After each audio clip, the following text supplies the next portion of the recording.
Pernahkah kamu terpikirkan untuk mengabadikan foto keluargamu yang sudah meninggal? Bukan di peti mati, tapi diposisikan seolah mereka masih hidup. Terdengar mengerikan? Bagi kita hari ini, mungkin iya. Tapi di era Victoria, ini adalah bukti cinta dan duka yang paling mengharukan. Post-mortem photography. Potret terakhir yang diambil karena inilah satu-satunya kesempatan untuk melihat wajah mereka selamanya. Praktik ini muncul di pertengahan abad ke-19, seiring populernya daguerreotype dan fotografi secara umum. Pada masa itu, terutama di era Victoria, angka kematian bayi dan anak-anak sangat tinggi akibat penyakit dan sanitasi yang buruk. Banyak anak meninggal sebelum mereka sempat diabadikan dalam sebuah foto. Fotografi adalah barang mewah bagi banyak keluarga kelas menengah. Foto postmortem adalah satu-satunya kesempatan untuk memiliki potret visual dari orang yang mereka cintai. Bagi masyarakat Victoria, kematian adalah bagian yang sangat akrab bagi kehidupan. Foto ini bukan hal tabu, melainkan cara yang dihormati untuk mengenang dan merayakan kehidupan yang singkat. Foto-foto ini sering dipajang di rumah, bahkan ada yang dibuat menjadi liontin atau bros yang disebut perhiasan berkabung. Tapi, ada sisi misteri dan kadang-kadang sisi yang mengerikan. Para fotografer punya trik agar subjek yang meninggal terlihat hidup.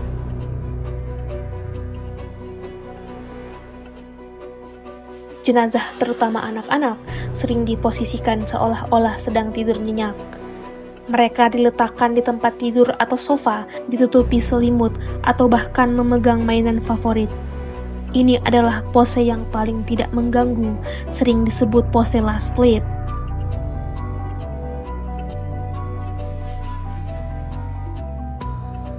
Untuk membuat jenazah terlihat hidup dan berinteraksi dengan keluarga, fotografer kadang menggunakan teknik manual. Mereka akan melukis mata terbuka langsung pada negatif atau hasil cetak foto, atau bahkan menggunakan penyangga kecil di balik kelopak mata.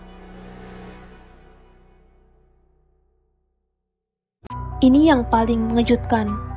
Untuk pose berdiri atau duduk tegak, jenazah dewasa sering ditopang dari belakang. Mereka diposisikan bersama keluarga yang hidup. Masalahnya, keluarga yang hidup harus diam sempurna, sementara jenazah secara alami tidak bergerak sama sekali. Hal ini sering membuat jenazah terlihat lebih jelas dan fokus daripada kerabatnya yang sedikit blur. Seluruh keluarga berkumpul, berpose lama di sekitar orang yang sudah meninggal.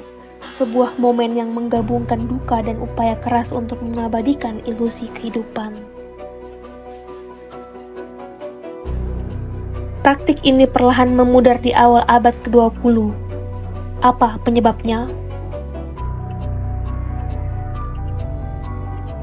Munculnya kamera yang lebih murah dan portable, seperti Kodak Brownie, membuat fotografi menjadi terjangkau. Semua orang bisa mengambil foto kapan saja.